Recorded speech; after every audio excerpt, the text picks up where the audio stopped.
And joining us now is Clifford May, founder and president of Foundation for Defense of Democracies. Cliff, great to be with you.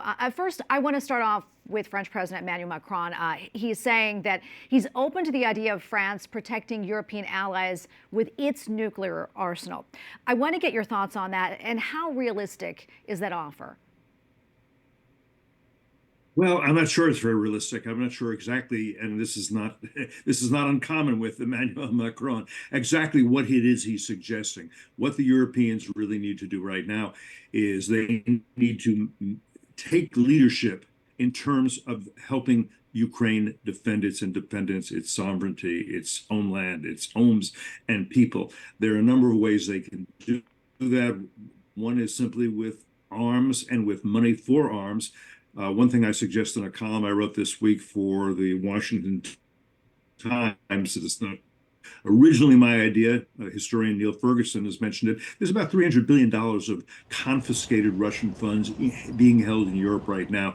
Those funds should be used for the rearmament of Ukraine and for reparations to the victims of Russian aggression.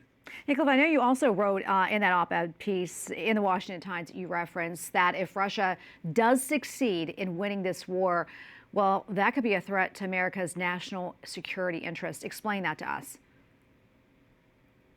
Look, if Russia and Putin should do what they've been trying to do for the past 3 years, which is conquer Ukraine, you have to figure they will use Ukrainian resources, human as well as natural resources, to continue to expand. I don't think Vladimir Putin will be satisfied simply with Ukraine. I think it will whet his appetite rather than satiate him. So now he has not only the natural resources, including such things as mineral resources, rare earths, all that, but he also has perhaps the most potent fighting force in Europe, man for man, pound for pound, inch for inch, and that's the Ukrainians.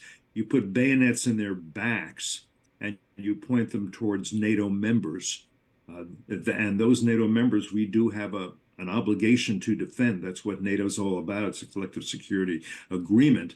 Now we've got some really serious troubles. Yeah, and as we know, Cliff, President Trump does not want to see a forever war, as he said. Many European leaders are criticizing, though, for his relationship with Vladimir Putin, wanting to bring both sides basically to the table here to negotiate for peace. What do you think of this approach? Well, look, if it were up to me, I would like to see Ukraine win. I'd like to see Putin lose, but I don't think that's very likely at this point. I think what President Trump has been all his life a deal maker. So he's trying to solve this dilemma by making a deal.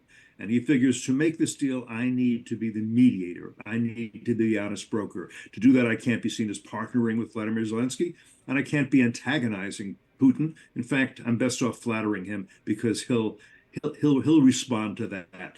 So that's what he is trying to do. It's nice to talk about peace and a path to peace and all that. What we're really talking about, again, is a cessation of hostilities, ceasefire. All right, Cliff, we're going to leave right there. Thank you so much for your insights. Appreciate it. My pleasure.